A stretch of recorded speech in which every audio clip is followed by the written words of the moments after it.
Seu nome? Gilda Veras. Quem é a Gilda Veras? Uma pessoa que até agora conseguiu se realizar, mas agora parou um pouquinho, está tentando se realizar daqui para frente. Ou seja, sempre podemos recomeçar. Sempre, sem dúvida. E quem é o marido da Gilda Veras? É um homem muito bacana, empreendedor, Dono de uma firma, de uma empresa. dono de uma empresa com bastante problema no momento no Brasil de hoje, mas está indo em frente também. Eu acho interessante que, apesar disso, ele dá toda a força para que a sua esposa participe de um curso noturno e distante da sua casa para poder progredir. Sim, ele dá Sem força. dúvida, ele que me forçou também, forçou não, deu forças para fazer a faculdade que eu fiz há 4 anos só. Ah, é? Então fez a faculdade depois de casado e de filhos grandes. Com os filhos ajudando, o marido ajudando, todo mundo colaborando. Como é que foi essa experiência? Espetacular. É? E agora você montou o seu consultório, mas como é que é? Me conte. Montei em Santo Amaro quando me formei, deu certo. Depois eu resolvi mudar para Pinheiros, aí não deu certo. Não se deu bem no bairro? O que aconteceu? Não me procuraram, então eu fiquei sem paciente. Mas chegou a ter pacientes? Em Pinheiros, não. Não. Em Santo Amaro, sim, tá. Horário completo. Horário completo? Interessante. E o que você gostava mais de atender? Crianças? Criança com problema escolar. Criança com problema escolar, as psicólogas dão um jeito? Conseguem? Bastante ajuda, né? Ajudam bastante? Bastante. Eu trabalho na área de psicomotricidade. Ah, na área de Não de psicomotricidade. ludoterapia. A ludoterapia é mais lento, mais demorada, né? Ah, é? E agora você vai fazer o quê? Agora eu estou sendo convidada para organizar cursos, dar palestras, aulas. Eu vou tentar. Que tipo de recompensa são mais gostosas para você? A atenção do meu marido, meus filhos, carinho. É o mais Beijinho, gostoso. beijinho, você se derrete toda. Todinha. E você, em quem vai votar agora em outubro? Se Deus quiser, eu não estou aqui para votar, estou viajando. Ah, é? Então não tem que escolher. A coisa é assim? Deixar assim. de lado? Exatamente. Porque não tem, seu coração não pulsa por ninguém. Por ninguém. E, geralmente, o Pedro vota em um, você em outro, ou ele Também. comanda o seu voto? Não, de jeito nenhum. Cada um lá em casa é livre. Ah, é? Quantos filhos você tem? 3. Muito trabalho ou dentro dos conformes? Hoje em dia até dá um pouco demais, né? Ah, é? Mas você acha que vale a pena ser mãe? Nossa, maravilha. Ok. Obrigada. Boa noite. Obrigada a vocês pela presença. Sei que vocês estão todos aqui para ouvir falar um pouquinho sobre psicomotricidade. É uma área da psicologia pouco conhecida. Quando se fala em psicologia para atender uma criança, todo mundo pensa em tratamento de 5 a 10 anos, que seria o caso da ludoterapia. Mas a parte de psicomotricidade normalmente surge quando a criança entra na escola, que os pais vão perceber pelos professores que a criança tem dificuldade de aprender. Não só para falar, como também tem um comportamento ruim em sala de aula, não consegue prestar atenção. E muitas vezes isso é falta de observação, que a criança não sabe o que é em cima, o que é embaixo, o que é esquerdo, o que é direito, o que é dentro, o que é fora. Então essa área da psicologia visa de fato ajudar a criança no seu todo, com o emocional, incluindo a parte de conhecimento intelectual, pedagógico, tudo, mas também a parte motora como um todo. Eu vou apresentar um curso futuramente, espero que vocês façam as inscrições ao sair. Muito obrigada. Por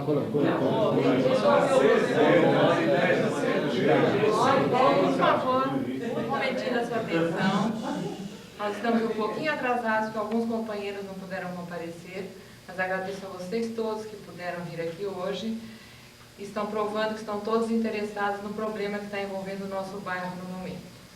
Como nós moramos numa região já muito movimentada, Faria Lima, Angelina Maveivita, e temos 2 clubes, um de cada lado, onde os seus sócios, aliás, os motoristas dos sócios, estacionam em fila dupla até tripla.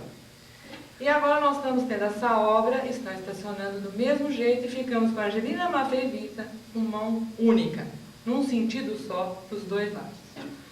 Então eu gostaria de pedir a vocês um abaixo-assinado para irmos junto à prefeitura pedir uma maior vigilância nessa área para que nosso trânsito melhore na região. E espero que essa nossa reunião nos transforme aqui nos amigos, para que nós possamos nos unir e vencer esta causa que é muito importante para o nosso temperamento aqui, ficar mais tranquilinho aqui, tá? Muito obrigada. Muito obrigada.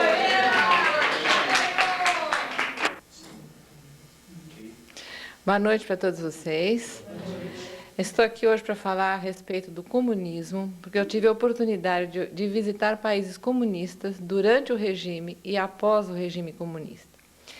Durante o regime comunista, o povo vivia de uma maneira simples, todos mais ou menos da mesma forma, todos tinham saúde paga, comida, tinham seu salário no fim do mês trabalhando ou não trabalhando. Então, eles viviam de uma forma mais satisfeita, tranquilos, má vontade para trabalhar fora de hora, como em todo lugar, isso também existia lá. Mas eles estavam muito satisfeitos. Após o fim do regime comunista, eu estive na Rússia, logo depois, foi em 92, e foi muito triste ver o que aconteceu com o pessoal. Eles estavam muito tranquilos porque tinham tudo, e passaram a não ter nada, inclusive comida. As filas para a comida davam pena de ver o pessoal. E não é uma fila que você entra num supermercado e tem tudo para escolher numa fila só. Não. Cada item é uma fila separada. Você entra sabendo que você vai comprar, faz uma fila para pagar.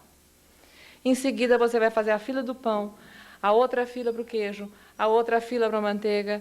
Então, o que você encontra num país comunista, pós-comunismo, é um povo insatisfeito, triste, aborrecido, porque vive em filas, correndo de um lado para o outro.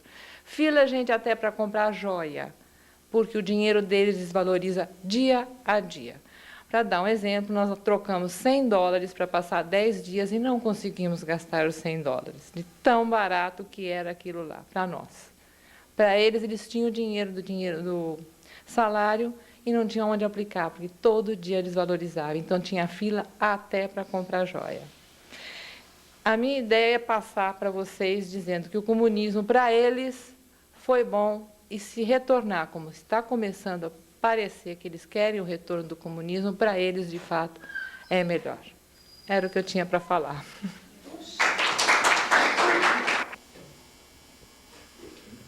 Boa noite a todos vocês. Estava aqui observando a palestra de todos, gostei de todos, gostei mesmo.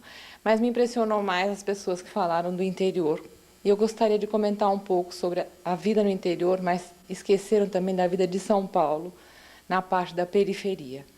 O interior tem essa vida gostosa, natureza, liberdade, tranquilidade. Falaram de São Paulo, dos restaurantes, dos shoppings.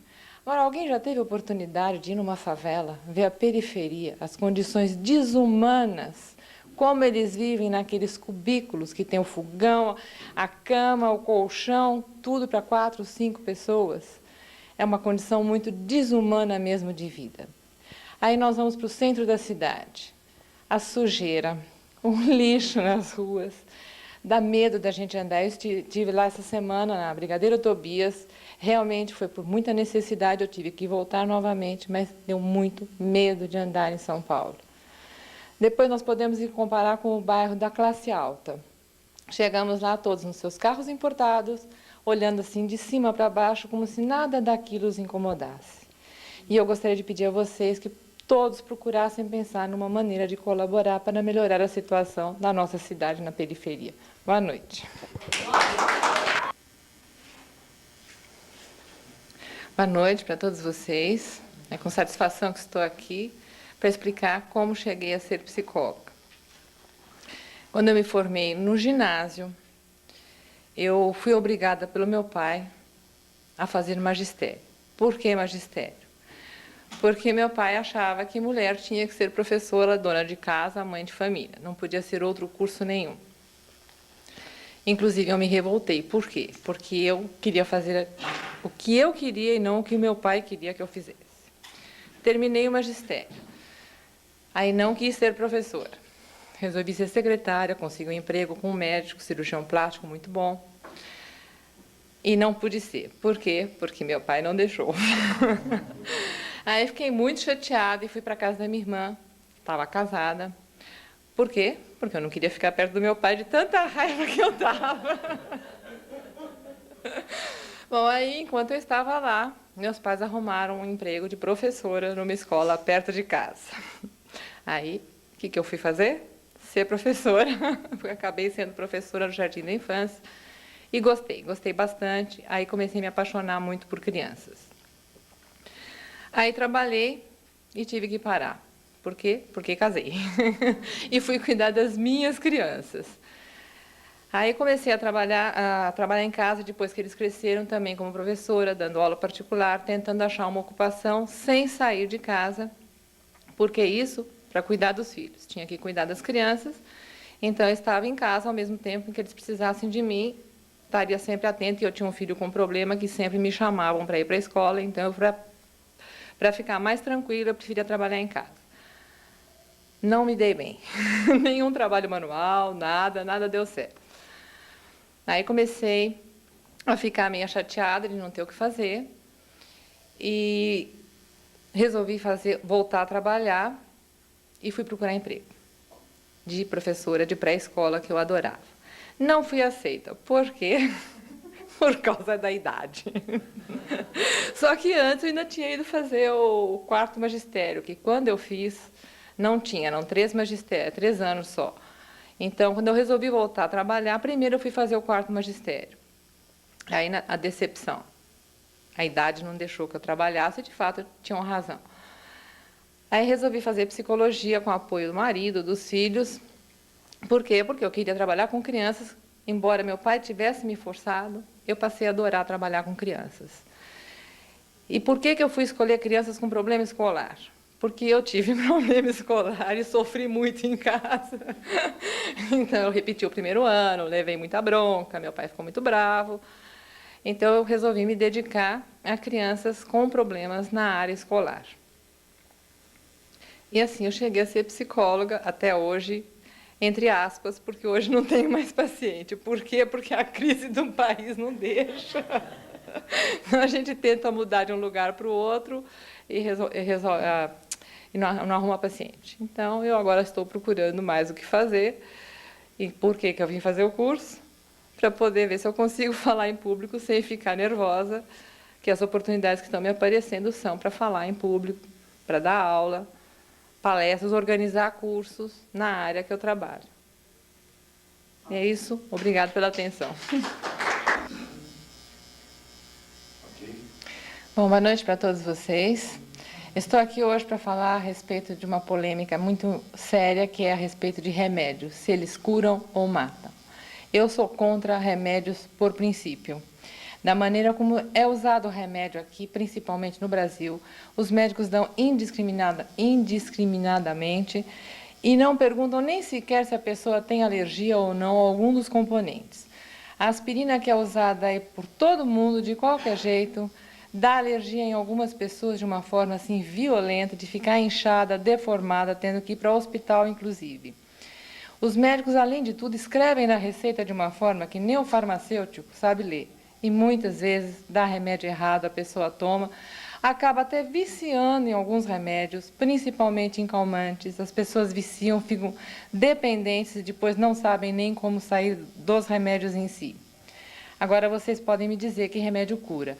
De fato, mas remédio só cura quando ele é bem dado, bem estudado, se está de acordo com o problema do paciente em si e é usado no tempo certo que o médico manda. E normalmente as pessoas não retornam muito aos médicos porque eles são muito caros e acabam ficando viciados naquele remédio, mesmo que seja uma vitamina, não passam um dia sem tomar um remédio só porque o médico receitou. Cura, sim, mas sabendo usar. Era o que eu tinha que falar. Boa noite. Boa noite para todos vocês. Acabei de ler uma mensagem e gostaria de passar para vocês e gostaria também que vocês não esquecessem. O impossível fazemos logo. Milagre demora um pouco, porque somos mente que comanda e corpo que obedece. Boa noite.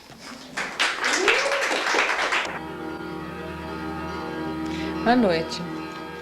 Esta folha em branco faz lembrar quando meus filhos nasceram. Espero tê-los ensinado a preencher com linhas coloridas sem precisar usar o preto. Boa noite. Eu vou falar sobre o amor. Tema difícil, meu Deus. Para mim é a palavra mais bonita que tem no dicionário. O amor é uma... Não tem como explicar como eu sinto essa palavra. Para mim é uma palavra simples, mas dentro de mim ela é grande demais, porque eu tenho muito amor para dar, graças a Deus.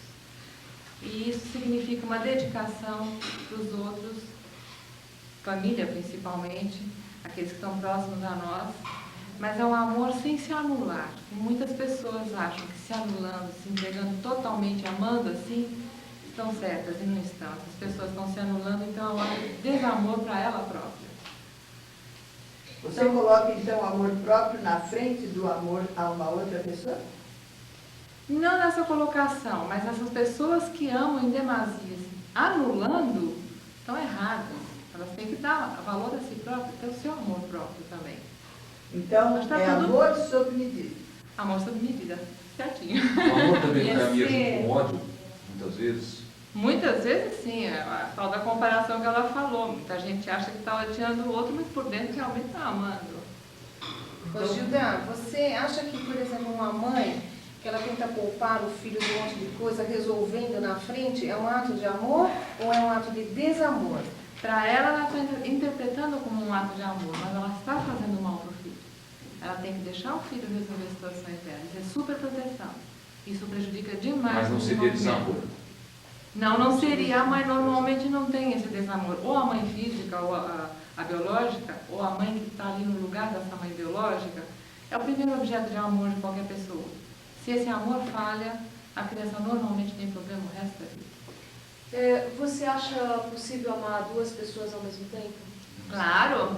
Não, eu estou dizendo... Dois maridos, assim, nesse sentido? Dois Tá, depois tem uma outra pergunta. Não, Emerson pode ser amores diferentes, mas o amor de verdade é um só, né? É um só. Se você acaba de amar, você pode amar outro, mas ao mesmo tempo é bem difícil. Você não acha que pode ter assim uma diferença só de intensidade? Por exemplo, você pode até amar duas pessoas, só que com uma intensidade maior ou menor. Mas aí eu interpreto amar e gostar. Amar e gostar. Ou você gosta E de desejar. duas e desejar. Há uma diferença entre amar, gostar, desejar? Eu acredito que sim. E uma coisa assim, você tem mais que um filho, né? Você acha que alguma mãe ama assim igual todos os filhos, ou isso é um mito assim? Não, Você a faz questão do diferença amor é, como como eu você digo, a dá? minha maneira de encarar um pouco diferente. A gente ama igual. A questão é de entrosar, de se dar bem, de preferir. Isso existe. Isso não é uma bela defesa materna? Porque, na verdade, ela faz diferença entre um filho e outro? Ela faz diferença, mas no sentido também de amar a criança. Por exemplo, tem crianças, filhos, que te irritam mais. Então, às vezes, aqueles você se distancia um pouco mais, mas não é por isso que você deixa de amar. Não, mas ele está falando da intensidade. Você acaba amando mais daquele que você está mais próximo ou não. Não, o amor é o mesmo. Você ama os teus filhos mesmo. Ou isso não seria um tabu de pais para a gente? Isso Não é- não é Tem tabu, um sentir não. culpa. Pergunte, rapazinho. Eu vou tirar totalmente do caminho, mas você falou de o amor único, aquele amor virado a uma coisa só é errado. E o amor Como eu falei dos padres? isso? Amor errado por uma coisa só? O Não, amor exagerado no que Exagerado. você se anula, achando que você está amando. E o amor dos padres, que é um amor espiritual, é voltado só a Deus. Eu não acredito muito, então eu não posso falar sobre isso, esse amor dos padres. Pelo menos talvez. Acho que pode existir você não acha que pode existir um amor universal? Que aí pode ser padre, ou pode ser, sei lá o que for, o amor universal. O maior Sim. dos amores? Sim, pode A haver. E o sublimação. desamor também dos políticos que nós temos aqui, que não querem saber de ninguém. Isso é desamor, existe também. Amor seria altruísmo, então? Também, lógico, para você amar você tem que ser altruísta. Porque muitas coisas você deixa de fazer em prol dos outros, da sua mulher, dos seus filhos. É um altruísmo. Então, Altruísmo não é só amar, de financeiro. certa forma, é ser altruísta e fazer feliz o outro. O outro, nesse momento, você também se sente feliz de ver a felicidade daqueles que estão ao seu redor. Mas, Gilda, muita gente diz que para você amar alguém, você antes de tudo precisa amar a si mesmo, senão você não consegue. Você concorda com isso? Concordo plenamente. Não, fica um amor meio errado. Ok. Boa noite para todos vocês. Hoje eu vim falar aqui sobre a criança. Todos nós olhamos para uma criança, achamos bonitinha, engraçadinha, inocente, espontânea. Ninguém pensa no sofrimento que passa uma criança. Em primeiro lugar, dentro da própria casa, a criança já sofre. Ela sofre agressões físicas, agressões emocionais, castigos que ela nem sabe por que ela está sendo castigada. E ela vai de castigo e fica sem saber o porquê, vai criando muito problema dentro dela. E depois vem as ameaças. Ameaças de mãe, principalmente, pelo olhar, ou ameaça com a mão, ou ameaça de qualquer jeito. E ela também não sabe o porquê que ela está sendo tão ameaçada. Então, essa criança sofre muito dentro de casa e na sociedade também. Na sociedade, nós temos o problema racial. Por exemplo, na escola, eu trabalhei com crianças pretas que estudavam em escolas particulares. Essas crianças sofriam tremendamente. Não só pela cor, mas porque normalmente o nível social era diferente. Então, essas crianças iam, seus coleguinhas, iam na casa deles, eram rejeitadas, mas algumas mães convidavam.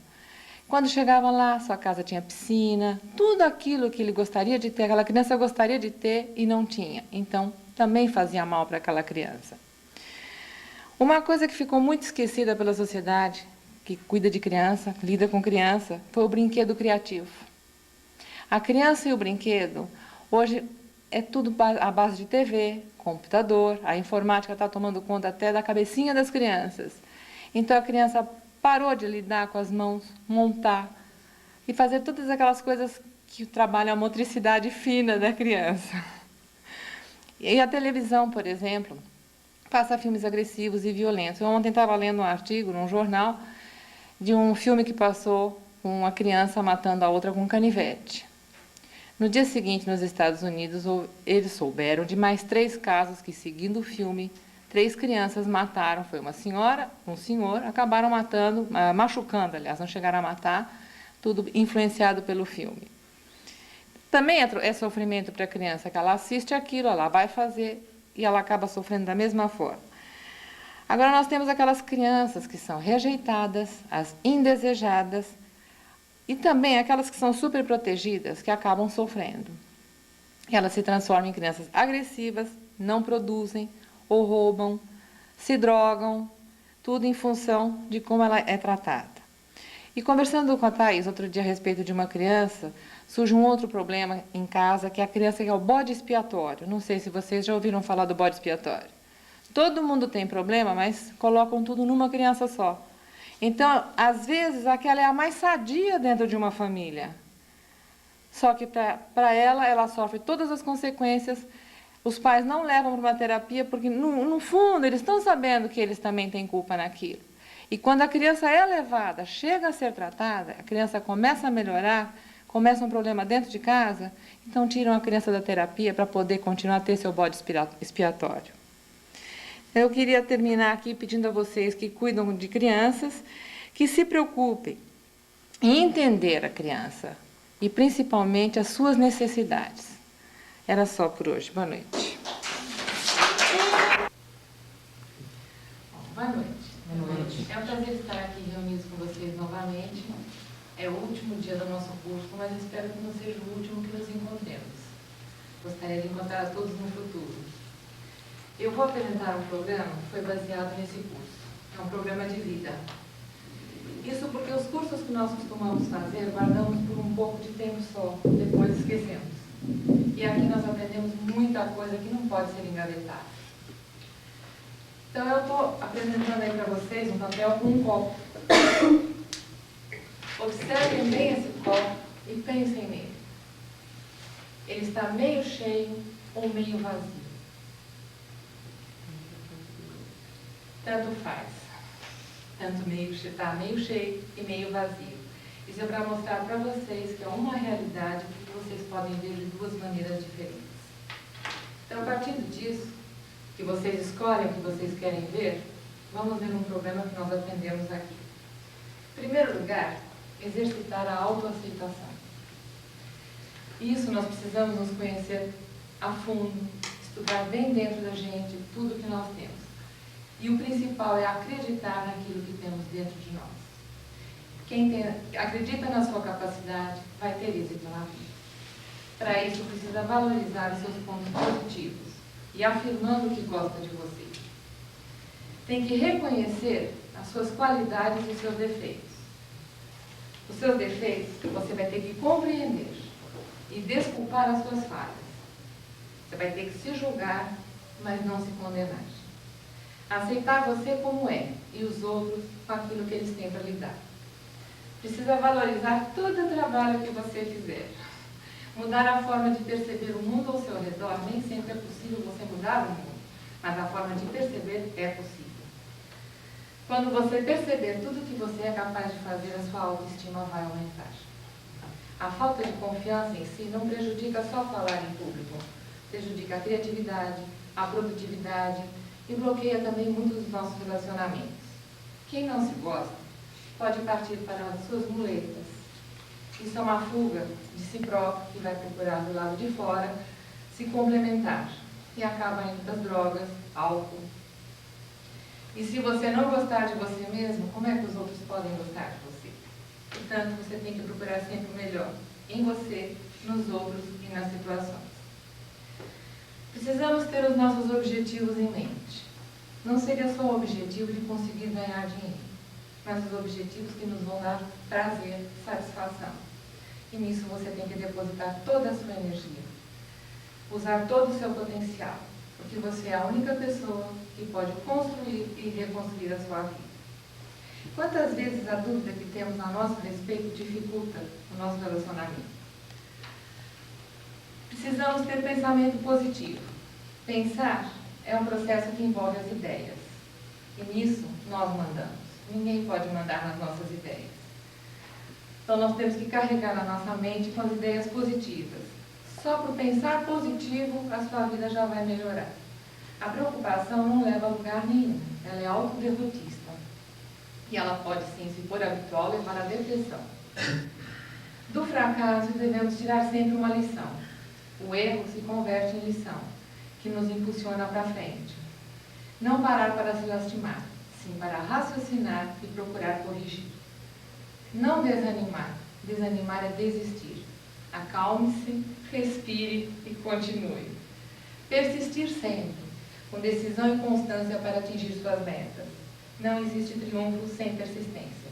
Se você pensar que está derrotado, você estará. Como evitar o fracasso? Dê sempre o melhor de si mesmo. Fazer bem feito ou mal feito vai gastar a mesma energia. Só que se você fizer bem feito, você vai ter uma gratificação interior e o reconhecimento dos que estão ao seu redor. Ser honesto e sincero. Não temer o fracasso. Os obstáculos estão aí para nos treinar. Quem não treina não vence. Nada pode derrubar uma pessoa que está decidida a lutar. A vitória e o sucesso dependem de você. Sorria sempre. Biologicamente, não estamos preparados para enfrentar os impactos da vida moderna. Precisamos, então, dar uma paradinha para relaxar e meditar. Relaxar é diminuir a tensão interna. Relaxe parte a parte do seu corpo. Quando conseguir relaxar, medite. Meditar é refletir, pensar, colocar ideias positivas para afastar as preocupações. Os orientais já colocavam a meditação a serviço do homem para o maior rendimento das suas faculdades mentais e das suas funções orgânicas. A meditação serve para adquirir o controle sobre a mente e o próprio corpo. Agora vocês estão prontos para fazer uma lista daquilo que vocês podem mudar em vocês. Só que tem que fazer um plano de ação e executar de fato. Toda a melhoria que realizamos em nós é uma melhoria na estrada da vida que temos que percorrer. Dizem que o destino está traçado, só que quem escolhe as estradas somos nós. Você constrói a vida que deseja. Agora, para terminar, eu vou contar uma historinha pequenininha. Um fabricante de calçados mandou 2 vendedores para a África fazer uma pesquisa. Um otimista e um pessimista. Um mês depois, o otimista mandou um telegrama. Aliás, o pessimista mandou um telegrama. 100 chances de vendas. Aqui ninguém usa calçados. No mesmo dia, o otimista mandou um telegrama. Grandes chances de vendas. Aqui ninguém usa calçado. Podemos concluir que cada um vê aquilo que quer. Boa noite, obrigada.